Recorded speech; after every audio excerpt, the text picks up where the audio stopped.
السلام علیکم ورحمۃ اللہ وبرکاتہ۔ بسم اللہ الرحمن الرحیم۔ بدعات و خرافات کا بیان۔ تفصیلات بدعات و خرافات۔ نمبر 28، فضول آرائش کرنا۔ جتنا زیب و زینت کرنے کا شریعت نے حکم دیا ہے اتنا تو پسندیدہ ہے، لیکن اس سے آگے بڑھنا اور ضرورت سے زائد فضول آرائش کرنا، اپنے آپ کو سنوارنا، یہ سب خرافات کی قبیل سے ہیں۔ نمبر 29، گھر کے اندر عورتوں کے درمیان دلہا کو بلانا اور سامنے آ جانا۔ شادی کے موقع پر دلہا کو عورتیں اپنے پاس بلاتی ہیں، ایک گھر کے اندر چند عورتیں جمع ہو جاتی ہیں اور پھر اس کے درمیان دلہے کو بلاتی ہیں اور ان کے سامنے آ جاتی ہیں۔ تو یہ بھی رسم ہے، بدعات خرافات کی قبیل سے ہے۔ اور آج کل ہو رہا ہے ایسا، بعض دیندار گھرانوں میں بھی یہ رسم چلتی ہے، خاص کر کے شادی کے موقع پر عورتیں ایک روم کے اندر، ایک کمرے کے اندر جمع ہو جاتی ہیں اور پھر درمیان میں کرسی رکھ دیتی ہے، دلہے کو بلا کر اس کے اوپر بٹھاتی ہیں، پھر پیسے دیتے ہیں، اس کو دیکھتے رہتے ہیں۔ یہ سب خرافات اور رسم کی قبیل سے ہیں، اس کو چھوڑ دینا چاہیے۔ نمبر 30، تاک جھانک کر اس کو دیکھ لینا۔ دلہا کو تاک جھانک کر دیکھتے رہنا، یہ بھی سب گناہ کے کام ہیں اور خرافات کی قبیل سے ہیں۔ نمبر 31، جس جگہ دلہا دلہن لیٹے ہوں اس کے گرد جمع ہو کر باتیں سننا، جھانکنا، تاکنا۔ اگر کوئی بات معلوم ہو جائے تو اس کو اوروں سے کہنا۔ جب نئی نئی شادی ہوتی ہے، دلہا دلہن کسی ایک جگہ کے اوپر جمع ہوتے ہیں اور اپنے بستر کے اوپر سوئے ہوئے ہوتے ہیں، تو اب ان کی باتیں سننے کے لیے کچھ لوگ ہوتے ہیں جو بے غیرت ہوتے ہیں، تو اس کمرے کے ارد گرد یا اس روم کے ارد گرد بیٹھ جاتے ہیں تاکہ اندر جو میاں بیوی باتیں کر رہے ہیں اس کو سنا جائے، اور ان کی باتیں غور سے سنتے ہیں اور کوشش یہ کرتے ہیں کہ کہیں سے وہ نظر آوے تو تاکچوں کے اوپر سے یا دروازے کے نچلے حصے سے یا کھڑکی کے اندر کوئی ایسا شگاف ہے تو ایسی جگہ سے دلہا دلہن کو تاکنا، اندر دیکھنا کیا کر رہے ہیں۔ یہ سب گناہ کے کام ہیں، خرافات اور رسمیت ہے۔ اور پھر کیا ہوتا ہے، اگر دلہا دلہن کی بات اس نے سن لی کہ وہ اس طرح کی باتیں کر رہے ہیں، تو پھر دوسرے لوگوں کے سامنے بھی اس کو بیان کرتے پھرتے ہیں کہ ہم فلاں جگہ گئے تھے، دلہا دلہن اس طرح باتیں کر رہے تھے، ہم نے سن لی، اس طرح وغیرہ، اس کو پھر پھیلاتے رہتے ہیں۔ یہ سخت گناہ کا کام ہے اور یہ سب رسم اور خرافات اور بدعت کی قبیل سے ہیں، اس سے خوب بچنا چاہیے۔ دو آدمی جب باتیں کر رہے ہیں، ان کی پرسنل باتیں ہیں، تو اس میں کان لگانا یہ تو جاسوسی ہے۔ قرآن نے فرمایا وَلَا تَجَسَّسُوا، جاسوسی مت کرو۔ اور وہ ان کی ایک پرسنل لائف ہوتی ہے، پرسنل باتیں ہوتی ہیں، اس کو سن کر تجسس کر کے جو ہے باتیں حاصل کرنا، باتیں سننا اور پھر لوگوں کے درمیان اس کو پھیلانا، یہ بہت بے غیرتی کی بات ہے اور بڑے گناہ کی بات ہے، اس سے خوب بچنا چاہیے۔ نمبر 32، مانجے یعنی مائیوں بٹھانا۔ مانجے بٹھانا اب تو ایسا کم ہو گیا ہے، لیکن ابھی بھی ہو سکتا ہے کہ کہیں جہالت زیادہ ہو تو وہاں یہ خرافات چلتی ہو۔ مانجے بٹھانا کہتے ہیں کہ شادی سے پہلے کچھ دن پہلے ایک مخصوص لباس دلہن کو پہنایا جاتا ہے، زرد لباس، زعفرانی زرد پیلا کلر کا لباس، اور ایسا کپڑا پہنا کر اس کو شادی سے کچھ دن پہلے ایک روم کے اندر رکھا جاتا ہے، اس کو زیادہ باہر نکلنے نہیں دیا جاتا ہے۔ اسی طرح دلہا والے ہیں تو وہ دلہا والے بھی دلہا کو شادی سے کچھ دن پہلے ایسا پیلا کپڑا پہنا کر اس کو اکیلا رکھتے ہیں، باہر زیادہ نہیں نکلنے دیتے۔ یہ سب رسم ہے، شریعت میں اس کا کوئی ثبوت نہیں ہے، یہ تو سب بنی بنائی رسم ہے۔ تو مانجو بٹھانا یہ بھی بدعات اور خرافات کی قبیل سے ہے، اس سے بھی بچنا چاہیے۔ اگر کہیں ایسا رواج ہے تو وہاں اس رواج کو ختم کرنے کی کوشش اور محنت کرنی چاہیے۔ نمبر 33، اور ایسی شرم کرنا جس سے نمازیں قضا ہو جائے۔ نئی نئی شادی ہوئی ہے، اب چونکہ جہالت ہے تو کچھ ماحول ایسا ہے کہ شادی کے بعد پھر زیادہ باہر نکلنا تھوڑا معیوب معلوم ہوتا ہے اور شرم کی قبیل سے معلوم ہوتا ہے۔ تو بعض لوگ شرم کے مارے گھر سے باہر تو نہیں نکلتے ہیں، لیکن جب نماز کا وقت ہوتا ہے تو نماز پڑھنے بھی نہیں جاتے،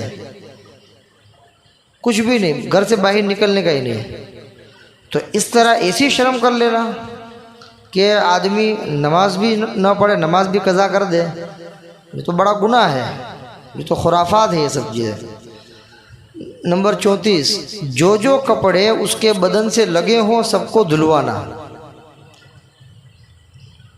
کہ بھئی اب دلہا دلہن کے جو کپڑے ہیں وہ سارے کپڑے دھونے پڑیں گے، جہاں سوئے تھے اس کو بھی دھو، جس تکیے کے اوپر سر رکھا تھا اس کو بھی دھو، انہوں نے جو کپڑے پہنے تھے اس کو بھی دھو، ہر چیز کو، مطلب کوئی چیز ایسی نہیں کہ جو اس کے بدن کو چھوئی ہو اور اس کو دھویا نہ جاوے، ایسا نہیں، بلکہ اس کے بدن سے جتنی بھی چیزیں اور جتنے بھی کپڑے مس ہوئے ہیں ان تمام کو دھونا ضروری ہے، ایسا سمجھنا، اور اس کو جو ہے دھلوانا، یہ سب خرافات کی قبیل سے ہے۔ دلہا دلہن کا جسم کسی کپڑے سے لگ جانے سے وہ کپڑا ناپاک نہیں ہو جاتا ہے۔ کپڑا ناپاک کب ہوتا ہے؟ جب کوئی ناپاکی اس کے اوپر لگے تب کپڑا ناپاک ہوتا ہے۔ کسی آدمی کا جسم کسی کپڑے سے لگے تو اس سے وہ کپڑا تھوڑی ناپاک ہو جائے گا، لیکن چونکہ جہالت کے دور میں یہ سب خرافات کرتے تھے، اور آج بھی ہو سکتا ہے کہ کسی جگہ کے اوپر اس طرح کی خرافات ہوں، تو ایسی خرافات اور رسم کے اندر شریک بھی نہیں ہونا چاہیے اور ایسی چیزوں کو دور کرنے کی محنت کرنی چاہیے۔ نمبر 35، حد سے زیادہ زیب و زینت میں مشغول ہونا۔ ایک تو یہ ہے کہ آدمی شریعت کے دائرے میں رہ کر بہترین شرعی لباس پہنے، اور جتنا شریعت کے دائرے میں رہ کر زینت اختیار کر سکتا ہے اتنا کرے، اس سے زیادہ نہیں۔ اب زیب و زینت حاصل کرنے میں اور تھوڑا بن سنور کر تیار ہونے میں حد سے زیادہ نکل گیا اور حد سے زیادہ آگے بڑھ گیا کہ جو شریعت کے دائرے سے نکل کر کے فضول کاموں کے اندر اور فضول چیزوں کے اندر لگنا کہتے ہیں، تو ایسی زیب و زینت تو پسندیدہ نہیں ہے، ایسی زیب و زینت پسندیدہ نہیں ہے، بلکہ حد سے زیادہ زیب و زینت کرنا، فضول زیب و زینت کرنا، یہ سب خرافات کی قبیل سے ہیں، بدعات اور خرافات کی قبیل سے ہیں، اور ایک طرح کا اس میں گناہ بھی ہے، اس لیے کہ اسراف ہے۔ جب حد سے زیادہ زیب و زینت کریں گے تو فضول چیزیں ہوگی، اور فضول اسراف ہے، اسراف ہے، اور اسراف سے منع کیا ہے۔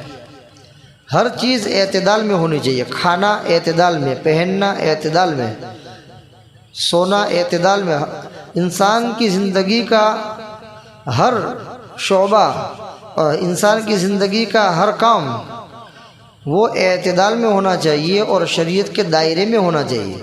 اعتدال سے آگے بڑھ گئے، شریعت کے دائرے سے آگے بڑھ گئے تو وہ نقصان دہ بھی ہیں، اور شریعت کی خلاف ورزی کی وجہ سے اس میں ایک طرح کا گناہ بھی ہے، اس لیے اس سے خوب بچنا چاہیے۔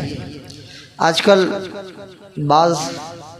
چونکہ اب جدید دور چل رہا ہے، ٹیکنالوجی کا دور چل رہا ہے، تو لوگ فیشن کرتے ہیں اور ایسی فیشنیں کرتے ہیں کہ دیکھنے والا بھی شرما جائے، ایسی فیشن کے کپڑے پہنتے ہیں۔ تو شریعت کے دائرے میں رہ کر زیب و زینت اختیار کرو، اس سے منع نہیں ہے، لیکن اس سے آگے بڑھ جانا اور فضولیات کے اندر پڑ جانا یہ پسندیدہ نہیں ہے، اس سے بچنا چاہیے۔ نمبر 36، سادی وضع کو معیوب جاننا۔ کوئی آدمی سیدھا سادہ لباس پہن رہا ہے تو اس کو عیبدار سمجھنا کہ یار یہ کوئی آدمی ہے کہ ایسا سیدھا سادہ لباس پہن رہا ہے، اس کو عیب کی نظر سے دیکھنا ہے۔ یہ بھی کیا ہے؟ خرافات ہے۔ بلکہ آدمی کو سادہ ہی رہنا چاہیے، ٹپ ٹاپ میں رہنا یہ اچھا نہیں ہے۔ آدمی جتنا سادہ ہوگا، جتنی سادگی ہوگی، اتنا ہی جو ہے وہ آدمی فضولیات سے بچ جائے گا۔ سادی زندگی میں مزے ہیں، اور ڈیکوریشن والی زندگی، ٹپ ٹاپ والی زندگی کے اندر پریشانی ہے۔ تو اب سادی وضع رکھنا چاہیے۔ لیکن اگر کوئی آدمی سادی وضع اختیار کرتا ہے تو لوگ اس کو معیوب سمجھتے ہیں، اس کو برا سمجھتے ہیں کہ یہ بھی کوئی لباس ہوا، یہ بھی کوئی ایسی سادگی ہوئی۔ تو یہ معیوب سمجھنا بھی اچھا نہیں ہے، یہ بھی غلط چیزیں ہیں، اور یہ سب رسمیت ہے اور خرافات ہیں۔ نمبر 37، مکان میں تصویریں لگانا۔ تصویریں لگانا یہ بھی بدعات اور خرافات کی قبیل سے ہے۔ ویسے بھی تصویر کھینچنا یا تصویر رکھنا یہ خود ایک گناہ کا کام ہے، اور پھر تصویر کو باقاعدہ اپنے مکان کے اندر سجانا اور تصویروں سے جو ہے پورا گھر بھر دینا، اس سے خوب بچنا چاہیے۔ یہ سب گناہ کے کام ہیں، خرافات کی قبیل سے ہے۔ نمبر 38، خاص دان، عطر دان، سرما دانی، سلائی وغیرہ چاندی سونے کی استعمال کرنا۔ خاص دان پانی بھرنے کا ایک برتن ہوتا ہے جس میں پانی بھرا جاتا ہے۔ اسی طرح عطر دان جس میں عطر رکھا جاتا ہے، عطر کی بوتلیں رکھی جاتی ہے۔ سرما دانی، سرمے کے لیے سرما دانی آتی ہے جس میں سرما بھرا جاتا ہے۔ سلائی ہوتی ہے، آنکھوں میں سرما لگانے کے لیے سلائی۔ تو ان تمام چیزوں کو سونے کی استعمال کرنا، لوہے کی، تانبے کی، پیتل کی، پلاسٹک کی، یہ سب استعمال نہ کرے، بلکہ سونے کی، کہ بھئی عطر دان سونے کا، خاص دان سونے کا، پھر سرما دانی سونے کی، سرما کی سلائی سونے کی۔ تو یہ تو سب سونے کی چیزیں ہو گئی، یہ سب استعمال کرنا خرافات کے قبیل سے ہے اور گناہ کا کام ہے۔ اس لیے کہ سونا استعمال کرنے کی اجازت نہیں ہے۔ عورتوں کو جو اجازت دی ہے سونا چاندی کی، وہ اس کے زیورات کی حد تک دی ہے، کہ اپنے زیورات بنانا چاہے تو چاندی کے بنوائے، سونے کے بنوائے، اس کو اجازت ہے، سمجھ میں آیا؟ لیکن مردوں کو سونے چاندی کے زیورات پہننے کی اجازت نہیں ہے۔ البتہ انگوٹھی چاندی کی اگر پہنے تو اس کی گنجائش ہے۔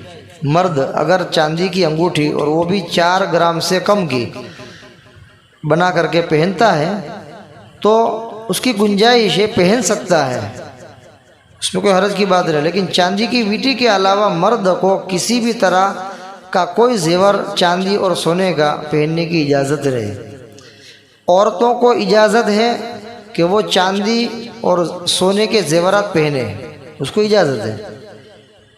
لیکن زیورات کے علاوہ جیسے ابھی بیان کیا کہ سرما دانی سونے کی استعمال کرنا، عطر دان، خاص دان، یہ سب چیزیں جو ہے سونے کی استعمال کرنا نہ مردوں کو اجازت ہے نہ عورتوں کے لیے اجازت ہے۔ مرد بھی استعمال نہیں کر سکتے اور عورتیں بھی استعمال نہیں کر سکتی۔ یہ تو سب جنت کے اندر اللہ رب العزت ہمارے لیے جو ہے سب چیزیں وہاں رکھی ہے، جو چاہیں گے مل جائے گا۔ لیکن دنیا کے اندر بعض چیزوں کے اوپر پابندی ہے اور اس کے مطابق ہم کو زندگی گزارنی ہے۔ تو سونے کی چیزیں استعمال کرنے کی اجازت نہیں ہے۔ سونے کا پیالہ، سونے کا کٹورا یا سونے کی کوئی بھی چیز، عطر دان ہو، خاص دان ہو، سرما دانی ہو، سلائی ہو، اس کو استعمال کرنے کی اجازت نہیں ہے۔ نہ مردوں کو اجازت ہے نہ عورتوں کو اجازت ہے۔ لیکن پھر بھی اگر کوئی آدمی سونا استعمال کرتا ہے زیورات کے علاوہ، یہ جو خاص دان ہے، عطر دان ہے، سرما دانی ہے، کٹورا ہے، تھال ہے سونے کا، چاندی کا تھال ہے، وغیرہ وغیرہ، چمچ، یہ جتنی بھی چیزیں ہیں، اگر اس کو آدمی استعمال کرتا ہے سونے کی چیز کو، چاندی کی چیز کو، تو یہ گنہگار ہوگا۔ سونے کی چیز استعمال کرنے کی اجازت نہیں ہے۔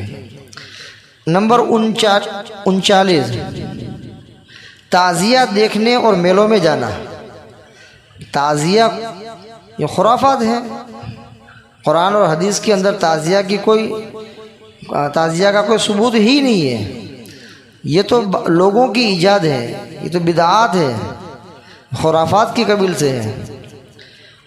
تو ایک تو تعزیہ بنانا یہ خود گناہ کا کام، تعزیہ نکالنا یہ بھی گناہ کا کام، اور تعزیہ میں شریک ہونا یہ بھی گناہ کا کام۔ اس لیے کہ جو چیز شریعت کے اندر جائز نہیں ہے، جس کا شریعت میں کوئی ثبوت نہیں ہے، ایسی چیزوں کو اپنی طرف سے بنا کر کے اس کے مطابق عمل کرنا اور اس کو ثواب کا کام سمجھنا، یہ سب بدعات اور خرافات کی قبیل سے ہیں۔ اس لیے تعزیہ نہیں دیکھنا چاہیے اور میلوں کے اندر بھی نہیں جانا چاہیے۔ جیسے سال کے اندر جو ہے 2-3 میلے ہوتے ہیں، اس میں عورتیں اور مرد سب جمع ہوتے ہیں، اور خاص کر کے جو بڑے بڑے مزارات ہیں وہاں پر میلے زیادہ لگتے ہیں، تو یہ سب گناہ کے کام ہیں، اس سے خوب بچنا چاہیے، یہ سب بدعات ہیں، خرافات کی قبیل سے۔ نمبر 40 بدن گدانا۔ زمانے جاہلیت میں بدن گودتے تھے۔ بدن گدانا بولتے ہیں کہ اپنے جسم کے کسی بھی حصے میں سوئی کے ذریعے سے چھوٹے چھوٹے سوراخ کرتے ہیں، اور اس سوراخ کے ہونے کے بعد اس کے اوپر راکھ ڈال دیتے ہیں یا کوئی ایسا کیمیکل ڈال دیتے ہیں، تو وہ سوراخ کیا ہے بھر جاتے ہیں۔ پہلے سوراخ کر دیے، اس کے بعد اس کے اوپر راکھ ڈال دی، یا کوئی کلر بھر دیا، یا کوئی کیمیکل بھر دیا، یا کوئی ایسی چیز جو اس زمانے میں چلتی ہو، تو اس طرح ڈال دیتے ہیں، تو جہاں جہاں سوراخ ہوتا ہے وہ سوراخ بھر جاتا ہے، اور اتنا ہی حصہ دکھتا ہے، جہاں سوراخ والا وہ نظر آ جاتا ہے صاف۔ تو اس کو کہتے ہیں بدن گدانا۔ یہ زمانے جاہلیت میں لوگ بدن بہت گداتے تھے، اور آج بھی غیر مسلموں کے اندر آپ دیکھیں گے ان کے ہاتھوں کے اوپر، کوہنیوں کے اوپر یا پشت کے اوپر اس طریقے سے نشانات ہوتے ہیں، گدائے ہوئے نشان، وہ اس سے وہ سوئی سے گداتے ہیں، اور اس کے بعد اس میں کچھ مسالہ بھر دیتے ہیں، جو میں نے بتایا ابھی، کچھ نہ کچھ جو مسالہ آتا ہے وہ بھر دیتے ہیں، تو وہ صرف اس سوراخ کے اندر وہ چیز محفوظ ہو جاتی ہے۔ پھر دور سے بھی آپ دیکھیں گے تو آپ کو پتہ چلے گا کہ یہاں کچھ کالی ڈیزائن نظر آ رہی ہے، اس نے اپنا نام لکھا ہے تو وہ نام لکھا ہوا نظر آتا ہے، اس طرح دیکھا ہے نا آپ نے۔ تو اس کو کہتے ہیں بدن گدانا۔ شریعت میں اس کی بالکل اجازت نہیں ہے، یہ زمانے جاہلیت میں لوگ ایسا کرتے تھے، اور آج بھی غیر مسلم کرتے ہیں، تو اس سے بھی بچنا چاہیے، یہ سب بدعات خرافات کی قبیل سے ہیں اور گناہ کا کام ہے۔ نمبر 41 خدائی رات کرنا۔ خدائی رات کس کو بولتے ہیں؟ کسی مراد کے پورے ہونے پر عورتیں رات بھر جاگتی ہیں اور نظر و نیاز کے لیے پکوان پکاتی ہیں۔ ایک منت مانی تھی کسی کام کی، اللہ نے وہ کام کر دیا، اب اس کام کے ہونے کی خوشی میں عورتیں کیا کرتی ہیں؟ پوری رات جاگتی ہے، جاگرن کرتی ہے، شبینہ کرتی ہے، پوری رات جاگو، اور اس رات کے اندر جو ہے نئے نئے پکوان بھی بن رہے ہیں، اور کھانے کا بھی دور شروع ہے، اور پوری رات جاگنا ہوتا ہے کسی منت کے پورا ہونے پر، تو اس کو خدائی رات کہا جاتا ہے۔ تو یہ خدائی رات کا بھی کوئی ثبوت نہیں ہے قرآن حدیث میں، اس لیے اگر کوئی آدمی خدائی رات کرتا ہے تو یہ خرافات کرتا ہے، بدعات کی قبیل سے ہیں، یہ بدعات کے اندر مبتلا ہوتا ہے۔ تو خدائی رات کا کوئی ثبوت نہیں، اس لیے اس کام سے بھی بہت دور رہنا چاہیے۔ قرآن اور حدیث میں اس کا کوئی ثبوت ہے تو لوگوں کی اپنی اختراعات ہیں، اپنی گھڑی ہوئی چیزیں ہیں، اور پھر اس کو لوگ ثواب سمجھ کر کے کرتے ہیں، تو بہت بڑا گناہ ہو جاتا ہے۔ ایک تو ایسی چیز ایجاد کرنا جو شریعت میں ہے ہی نہیں، اور پھر ایجاد کر کے اس کے اوپر ثواب سمجھنا، یہ بہت بڑی چیز ہو جاتی ہے۔ نمبر 42 ٹوٹکا کرنا، جادو کرنا، کسی کے اوپر جادو کر دینا، سحر کرنا، تلسم جس کو بولتے ہیں، جنتر منتر بولتے ہیں، تو یہ ٹوٹکا کرنا بھی گناہ کا کام ہے۔ جادوگر کی توبہ بھی قبول نہیں ہوتی ہے، جادوگر کے اوپر کیا ہے؟ اللہ کی لعنت ہے، اس لیے جادو سے بھی بچنا چاہیے اور جادوگروں سے بھی دور رہنا چاہیے۔ جہاں جہالت ہوتی ہے وہاں پر لوگ اپنی دشمنی نکالنے کے لیے کسی کے اوپر جادو کر دیتے ہیں۔ کسی کو اچھی نعمت میں دیکھا، اچھے پیسے والا ہے، اچھی صحت والا ہے، اچھی تندرستی والا ہے، تو اس کے اوپر جادو کر دیتے ہیں۔ جادو گویا کہ ایک حسد کا اثر ہے، اس سے حسد ہوا تو اس نے کیا کیا؟ جادو کر دیا، خود کیا یا کسی اور کے ذریعے سے کروا دیا۔ تو یہ بہت بڑا گناہ ہے، جادو کرنا، ٹوٹکا کرنا۔ اللہ اس حفاظت فرمائے۔ اب تو دیندار محلوں کے اندر بھی اس طرح کے کام ہوتے ہیں، بہت سی جگہوں پر ایسا ہوتا ہے۔ تو جادو سے بچنے کے لیے معوذتین کا اہتمام کرنا چاہیے، قل اعوذ برب الفلق اور قل اعوذ برب الناس، اور دعائے انس صبح شام ایک ایک مرتبہ کم سے کم پڑھ لی جائے، انشاءاللہ اس سے جادو اثر نہیں کرے گا۔ تو ایسے اسباب بھی اختیار کرنے چاہیے جو جادو کو روکنے والے ہوں، ایسے معمولات بھی اختیار کرنے چاہیے جو جادو کو روکنے والے ہوں، اس لیے کہ دنیا کے اندر ہر کوئی برا نہیں ہوتا ہے، لیکن بعض ایسے ہوتے ہیں کہ جو کسی کا اچھا نہیں دیکھ پاتے ہیں تو وہ نظر لگا دیتے ہیں یا کسی کے ذریعے سے جادو کرا دیتے ہیں، حالانکہ یہ بہت بڑا گناہ ہے۔ جادوگر کے اوپر اللہ کی لعنت ہے، اور حدیث میں بھی سخت وعید اس کے اوپر نازل ہوئی ہے۔ اللہ تبارک و تعالیٰ پوری امت مسلمہ کی ان تمام خرافات و بدعات سے اور گناہ کے کاموں سے حفاظت فرمائے، اور ایسی چیزوں میں پڑھنے سے اللہ تعالیٰ پوری حفاظت فرمائے۔ وما علینا الا البلاغ۔ السلام علیکم ورحمۃ اللہ وبرکاتہ۔